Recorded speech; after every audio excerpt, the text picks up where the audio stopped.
ನಮಸ್ಕಾರ. ಕನ್ಯಾ ರಾಶಿಯವರ ಬಗ್ಗೆ ಒಂದು ತುಂಬಾನೇ ಇಂಟ್ರೆಸ್ಟಿಂಗ್ ವಿಷಯ ಇದೆ. ಯಶಸ್ಸು ಯಾಕೆ ಇವರಿಗೆ ಸ್ವಲ್ಪ ತಡವಾಗಿ ಬರುತ್ತೆ, ಆದರೆ ಬಂದಾಗ ಯಾಕೆ ಅಷ್ಟು ಗಟ್ಟಿಯಾಗಿ ಶಾಶ್ವತವಾಗಿ ಇರುತ್ತೆ? ಬನ್ನಿ, ಇವತ್ತು ಇದ್ರ ಹಿಂದಿನ ರಹಸ್ಯ ಏನು ಅಂತ ತಿಳಿದುಕೊಳ್ಳೋಣ. ಕನ್ಯಾ ರಾಶಿಯವರಿಗೆ ಈ ಒಂದು ಪ್ರಶ್ನೆ ಯಾವಾಗ್ಲೂ ಕಾಡ್ತಾ ಇರುತ್ತೆ ಅಲ್ವಾ? ಅಯ್ಯೋ, ನನ್ಗಿಂತ ಕಡಿಮೆ ಕೆಲಸ ಮಾಡೋರ್ಗೆಲ್ಲ ಎಷ್ಟು ಬೇಗ ಸಕ್ಸಸ್ ಸಿಗುತ್ತೆ, ಆದರೆ ನನಗ್ ಮಾತ್ರ ಯಾಕೆಲ್ಲಾನು ಇಷ್ಟು ಲೇಟು ಅಂತ. ಕೇಳೋಕೆ ಸಿಂಪಲ್ ಆಗಿದ್ರೂ ಇದರ ಹಿಂದೆ ಒಂದು ದೊಡ್ಡ ಜ್ಯೋತಿಷ್ಯದ ಕಾರಣವೇ ಇದೆ. ಬನ್ನಿ, ಏನದು ಅಂತ ನೋಡೋಣ. ಹಾಗಾದ್ರೆ ಈ ತಡ ಆಗೋದ್ರ ಹಿಂದಿನ ಸೀಕ್ರೆಟ್ ಏನು? ಇದು ಯಾವುದೋ ಶಾಪ ಅಲ್ಲ, ಖಂಡಿತ ಅಲ್ಲ. ಇದೊಂದು ರೀತಿ ದೈವಿಕ ಯೋಜನೆ. ಆ ಯೋಜನೆ ಏನು ಅಂತ ಸ್ವಲ್ಪ ಆಳವಾಗಿ ನೋಡೋಣ ಬನ್ನಿ. ನೋಡಿ, ಕನ್ಯಾ ರಾಶಿನ ಆಳೋದು ಬುಧ ಗ್ರಹ. ಬುಧ ಅಂದ್ರೇನೆ ಪರ್ಫೆಕ್ಷನ್.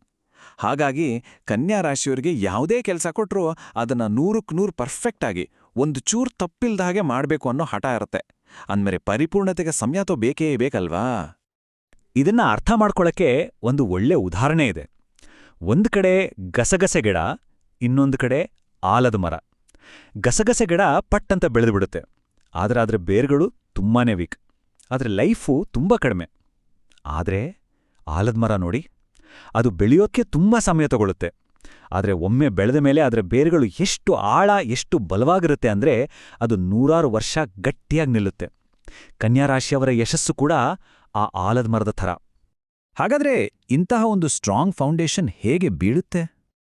ಮೊದಲನೇದಾಗಿ, ನಾವಾಗ್ಲೇ ಮಾತಾಡಿದ ಹಾಗೆ ಬುಧನ್ ಗ್ರಹದಿಂದ ಬರೋ ಆ ಪರ್ಫೆಕ್ಷನ್ ಗುಣ. ಎರಡನೇದಾಗಿ, ಶನಿದೇವರ ಪ್ರಭಾವ. ಇದರಿಂದ ಜೀವನದ ಶುರುವಿನಲ್ಲಿ ಒಂದಾದ ಮೇಲೆ ಒಂದು ಸವಾಲುಗಳು ಬರ್ತಾನೇ ಇರುತ್ತೆ. ಇವೆರಡೂ ಸೇರಿ ಏನಾಗುತ್ತೆ ಅಂದ್ರೆ, ಕನ್ಯಾ ರಾಶಿಯವರ ಯಶಸ್ಸು ಬರೀ ಲಕ್ ಮೇಲೆ ಡಿಪೆಂಡ್ ಆಗೋದಿಲ್ಲ, ಬದಲಾಗಿ ಅವರ ಸ್ಕಿಲ್, ಅವರ ಪರಿಶ್ರಮದ ಮೇಲೆ ಗಟ್ಟಿಯಾಗಿ ನಿಲ್ಲುತ್ತೆ. ಸರಿ, ಈ ಕಷ್ಟದಿಂದ ಪರ್ಫೆಕ್ಷನ್ವರೆಗಿನ ಜರ್ನಿ ಇದೆಯಲ್ಲ, ಅದು ಅವರ ಜೀವನದ ಬೇರೆ ಬೇರೆ ಸ್ಟೇಜ್ಗಳಲ್ಲಿ ಹೇಗಿರುತ್ತೆ? ಬನ್ನಿ, ಅದನ್ನೊಮ್ಮೆ ನೋಡೋಣ. ಕನ್ಯಾ ರಾಶಿಯವರ ಲೈಫ್ ಗ್ರಾಫ್ ನೋಡಿದ್ರೆ ಅವರ 20ರ ಹರೆ ಪೂರ್ತಿ ಸವಾಲುಗಳಿಂದ, ಹೊಸ ಹೊಸ ಸ್ಕಿಲ್ಸ್ ಕಲಿಯೋದ್ರಲ್ಲೇ ಕಳೆದೋಗುತ್ತೆ. 30 ದಾಟಿದ್ಮೇಲೆ ಕೆರಿಯರ್ ಸ್ವಲ್ಪ ಪಿಕಪ್ ಆಗುತ್ತೆ, ತಾವು ಮಾಡೋ ಕೆಲಸದಲ್ಲಿ ಮಾಸ್ಟ್ರಿ ಬರೋಕ್ ಶುರುವಾಗುತ್ತೆ. ಆದರೆ ಅವರ ಜೀವನದ ಗೋಲ್ಡನ್ ಪೀರಿಯಡ್ ಶುರುವಾಗೋದೇ 36 ವರ್ಷದ ನಂತರ. ಇನ್ನು 40 ದಾಟಿದ್ಮೇಲಂತೂ ಒಂದು ರೀತಿ ರಾಜನ ಹಾದೆ, ಸ್ಟೇಬಲ್ ಆದ ವೈಭವದ ಜೀವನ ಕಟ್ಟಿರ್ತಾರೆ. ಇಲ್ಲಿ ನಾವೊಂದು ವಿಶೇಷವಾದ ಪದವನ್ನ ಅರ್ಥ ಮಾಡ್ಕೋಬೇಕು. ಅದೇ ಅಕ್ಯುಮುಲೇಟೆಡ್ ಲಕ್, ಅಂದ್ರೆ ಸಂಚಿತ ಅದೃಷ್ಟ. ಇದರ ಅರ್ಥ ಏನ್ ಗೊತ್ತಾ?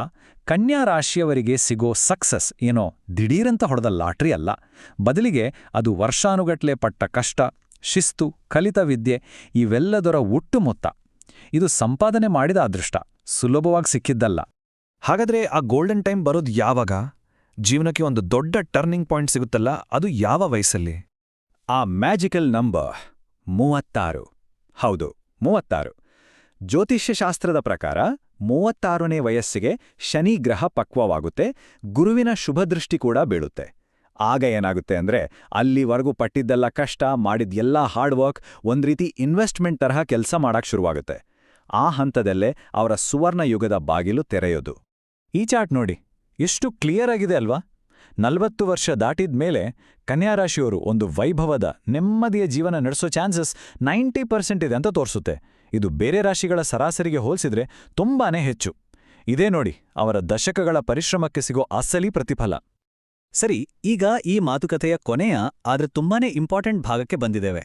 ಈ ಅದೃಷ್ಟವನ್ನ ನಮ್ಮ ಕಡೆಗೆ ಸೆಳೆಯೋದು ಹೇಗೆ? ಈ ಒಳ್ಳೆ ಭವಿಷ್ಯಕ್ಕೆ ನಮ್ಮನ್ನ ನಾವು ತಯಾರು ಮಾಡ್ಕೊಳ್ಳೋದು ಹೇಗೆ? ಯಶಸ್ಸಿನ ವೇಗವನ್ನು ಹೆಚ್ಚಿಸಲು ಇಲ್ಲಿ 3 ಸಿಂಪಲ್ ಆದ ಸ್ಟೆಪ್ಸ್ ಇದೆ.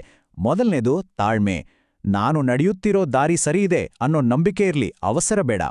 ಎರಡನೇದು ಗಣೇಶನ ಪೂಜೆ. ಪ್ರತಿ ಬುಧವಾರ ಗಣಪತಿಗೆ ಒಂದಷ್ಟು ಗರಿಕೆ ಹುಲ್ಲನ್ನು ಅರ್ಪಿಸಿ, ಇದರಿಂದ ಅಡೆತಡೆಗಳೆಲ್ಲ ದೂರ ಆಗುತ್ತೆ. ಇನ್ನು ಮೂರನೇದು ದಾನ ಧರ್ಮ. ವಯಸ್ಸಾದವರಿಗೆ, ಕಷ್ಟದಲ್ಲಿರೋರಿಗೆ ಸಹಾಯ ಮಾಡಿ, ಇದು ಪಾಸಿಟಿವ್ ಎನರ್ಜಿಯನ್ನು ಹೆಚ್ಚಿಸುತ್ತೆ. ಕೊನೆಯದಾಗಿ ಈ ಒಂದು ಮಾತನ್ನು ಯಾವಾಗ್ಲೂ ನೆನಪಿನಲ್ಲಿಟ್ಟುಕೊಳ್ಳಿ. ಜೀವನದಲ್ಲಿ ಏನಾದ್ರೂ ಲೇಟ್ ಆಗ್ತಿದೆ ಅಂದ್ರೆ ಅದನ್ನ ನಿರಾಕರಣೆ ಅಂತ ತಿಳ್ಕೋಬೇಡಿ. ಅಂದ್ರೆ ದೇವ್ರು ಕೊಡಲ್ಲ ಅಂತ ಅಲ್ಲ, ಅದು ಸಿದ್ಧತೆ. ಅಂದ್ರೆ ಪ್ರಕೃತಿ ನಿಮ್ಗೋಸ್ಕರ ಇನ್ನೂ ದೊಡ್ಡದಾದ, ಇನ್ನೂ ಅದ್ಭುತವಾದನ್ನು ಸಿದ್ಧ ಮಾಡ್ತಿದೆ ಅಂತ ಅರ್ಥ.